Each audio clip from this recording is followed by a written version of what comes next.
అందరికీ నమస్కారం. నేను ఒక బిజినెస్ కోచ్గా, మార్కెటింగ్ అండ్ లైఫ్ స్కిల్స్ ట్రైనర్గా మరొకసారి ఈ యొక్క శక్తి అనే టాపిక్తో మీ ముందుకు వచ్చాను మిత్రులారా.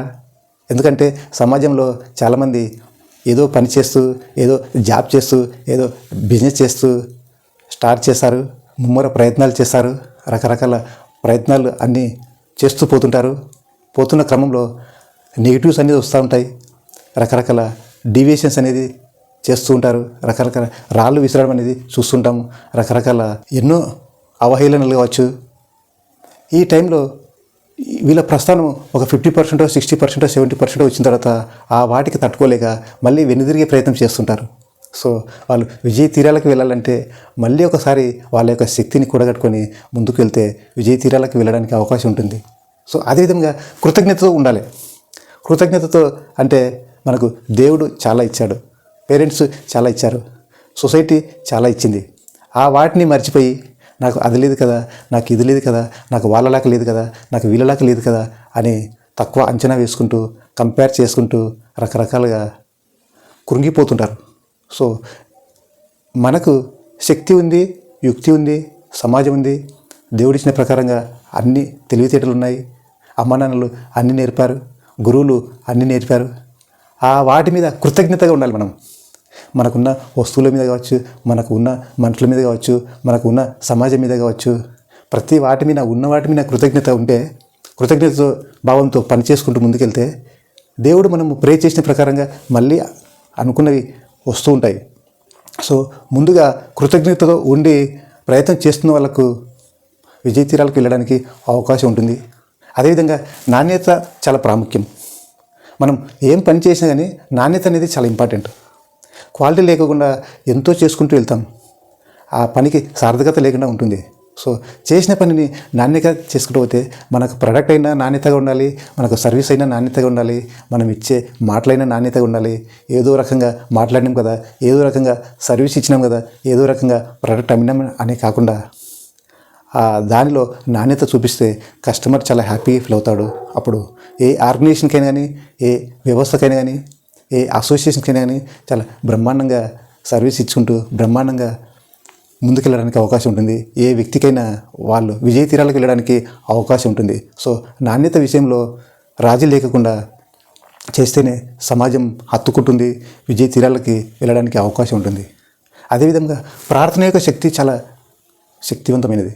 ఎందుకంటే నేను దేవుని నమ్మను, నేను పేరెంట్స్ని నమ్మను, నేను సొసైటీని నమ్మను అంటే మనిషి అనే దానికి అర్థమే లేదు. సో మరి దేవుడు అనేది ఒక శక్తివంతమైనది. ఆ దేవునికి కంపల్సరీగా ప్రే చేసుకోవాలి. ఎందుకంటే మన లైఫ్ని ఇచ్చిన వ్యక్తిని మనము నమ్మలేము అని, ప్రార్థన చేయనని అంటుంటారు కొంతమంది. అది వాళ్ళ విజ్ఞతకే వదిలిపెడదాం. పేరెంట్స్ని అయితే ఖచ్చితంగా చూసుకోవాలి. పేరెంట్స్కి మంచి చేసే ప్రయత్నించాలి, పేరెంట్స్ని ఇబ్బంది పెట్టకుండా ఉండే ప్రయత్నించాలి, పేరెంట్స్ చెప్పిన ప్రకారంగా వినే ప్రయత్నించాలి. నువ్వు ఏం పని స్టార్ట్ చేసినా వాళ్ళ ప్రే చేసుకొని ముందుకెళ్తే వాళ్ళు ఆశీర్వాదాలు ఇస్తుంటారు. వాళ్ళే ఒక లైఫ్ గార్డ్ లాగా, వాళ్ళే ఒక మనకు అన్నీ తానే చేస్తుంటారు. మరి వాళ్ళకు ప్రార్థన చేసుకొని, దేవునికి ప్రార్థన చేసుకొని, మనకు కావాల్సిన పని మీద కృతజ్ఞతతో, మనకు కావాల్సిన పని మీద దృష్టితో ముందుకెళ్తే అనుకున్న విజయాల్ని సాధించడానికి అవకాశం ఉంటుంది. అదేవిధంగా అసౌకర్యమైన పాత్ర ఉంటుంది. మనం ఏ పనిలో, ఏ జాబ్లో, ఏ బిజినెస్లో చూసినా కానీ అన్నీ సౌకర్యవంతంగానే ఏముండవు. అన్నీ సౌకర్యవంతంగా ఉంటే అందరూ విజయ తీరాలకు చేరిపోతారు కదా. అట్లా ఉండదు లైఫ్ అనేది. అసౌకర్యం అనేది కంపల్సరీగా ఉంటుంది. నాకు వద్దు అంటే కుదరదు.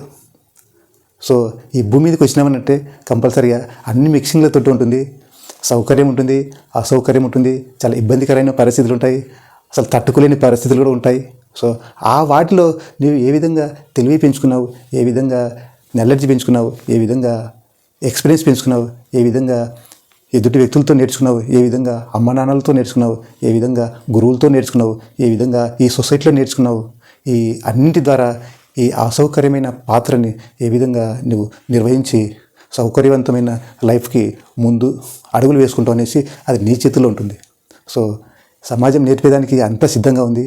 నేర్చుకుంటే సౌకర్యవంతమైన వ్యక్తులమైతం, నేర్చుకోకపోతే అసౌకర్యంగానే మిగిలిపోయేదానికి అవకాశం ఉంటుంది. సో అసౌకర్యాన్ని తప్పకుండా ఒక సౌకర్యవంతంగా మార్చుకోవాలంటే ప్రయత్నాలు మాత్రం తప్పకుండా పెట్టాలి, నేర్చుకోవాలి, విజయ తీరాలకు రీచ్ కావాలి.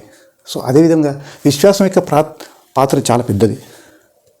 మనకు ఏ ఆర్గనైజేషన్లో పనిచేసినా, ఏ ప్రోడక్ట్ అమ్మినా కానీ, ఏ సర్వీస్ చేసినా కానీ విశ్వాసం అనేది చాలా, విశ్వాసంతోనే మొత్తం. నీకు విశ్వాసం ఎప్పుడైతే ఉందో నమ్మకం అనేది ఏర్పడుతుంది. అప్పుడు మాత్రమే నోట్లోకి వెళ్ళి 4 మాటలు వస్తాయి, నలుగురికి చెప్పగలుగుతావు, వాళ్ళకు వినిపించగలుగుతావు, వాళ్ళకు నమ్మిపించే ప్రయత్నం చేస్తావు, వాళ్ళకు అమ్మగలిగే ప్రయత్నం చేస్తావు. నీవు ఎంతో ఆర్థికంగా వృద్ధి చెందడానికి అవకాశం ఉంది, నీ లైఫ్లో విజయాన్ని చూడడానికి అవకాశం ఉంది. విశ్వాసం అనేది చాలా చాలా కీలకం. విశ్వాసం ఉన్నంత వరకు తప్పకుండా నువ్వు సొసైటీలో ఇంకా ఫిట్గా ఉన్నట్టే. విశ్వాసం ఎప్పుడైతే తగ్గిందో అన్నీ కోల్పోయినట్టే. సో రకరకాల పరిస్థితులు వస్తూ ఉంటాయి. ఎన్ని ఇబ్బందుల పరిస్థితి అయినా, ఎన్ని కోల్పోయినా విశ్వాసం అనేది కోల్పోకుండా గట్టి నమ్మకంతో నీ మీద నిన్ను విశ్వసించుకుంటూ, సొసైటీని విశ్వసిస్తూ, ప్రతి ఒక్కరిని విశ్వాసంలోకి తీసుకొస్తూ ఈ ప్రకారంగా ముందుకెళ్తే తప్పకుండా విశ్వాసంతో నువ్వు 10 మాటలు మంచిగా మాట్లాడతావు. నువ్వు చెప్పిన మాటలు 10 మంది వింటారు. నీ ప్రోడక్ట్ అయినా సర్వీస్ అయినా రీచ్ అవుతుంది. సో ఆ విధంగా సొసైటీలో ముందుకెళ్తే తప్పకుండా మళ్ళీ ఒకసారి శక్తిని కూడగట్టుకొని, మళ్ళీ ఒకసారి అన్ని ఆలోచనలతోటి ఒక కృతజ్ఞత ఉండి, ఒక నాణ్యతగా ఉండి, ఒక ప్రార్థన ప్రకారంగా ఉండి, ఇట్లాంటి పరిస్థితుల్ని కూడగట్టుకొని నువ్వు ఒక అసౌకర్యమైన పాత్రల్ని తట్టుకొని విశ్వాసంతో ముందుకెళ్తే మరొకసారి ఒక శక్తి అనేది ప్రజ్వలిస్తుంది, శక్తి అనేది ద్విగుణీకృతం అవుతుంది. సో ఈ విధంగా మనం చేసే పనిలో సక్సెస్ కావడానికి చాలా చాలా ఆస్కారాలు ఉన్నాయి. ఇట్లాంటి వీడియోల కొరకు, ఇట్లాంటి స్కిల్స్ కొరకు ఈ క్రింది నెంబర్కి సంప్రదించవచ్చు. మిత్రులారా, ఇప్పటికే మన ఛానల్ని సబ్స్క్రైబ్ చేసుకుంటే ఓకే, చేసుకోకపోతే సబ్స్క్రైబ్ చేసుకోవాలని కోరుకుంటూ, లైక్ చేశారని, ఇట్లాంటి వీడియోలు, ఇట్లాంటి స్కిల్ఫుల్ నాలెడ్జ్ కలిగిన వీడియోలు ఎంతోమందికి అవసరం కనుక వాళ్ళ లైఫ్లో కూడా మంచి జరగాలని షేర్ చేశారని కోరుకుంటూ మీ ముందు సెలవు తీసుకుంటున్నాను మిత్రులారా. Thank you very much.